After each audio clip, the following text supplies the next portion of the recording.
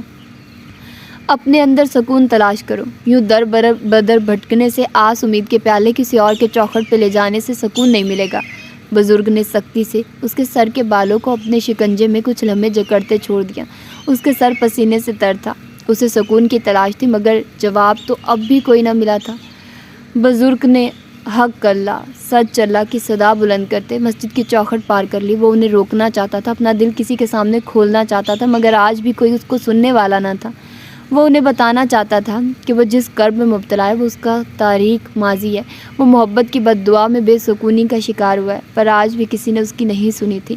اپنے اندر سکون تلاش کرو، کہنے والے بہت تھے، پر کیسے؟ خود سے خود تک کا سفر انتہائی کٹھن تھا۔ کچھ اعتراف تھے جنہیں کرتے ہوئے وہ شرمندہ تھا۔ آج زرمینہ کی شادی تھی، مگر دل مضطر کو کسی پل چین نہیں تھا۔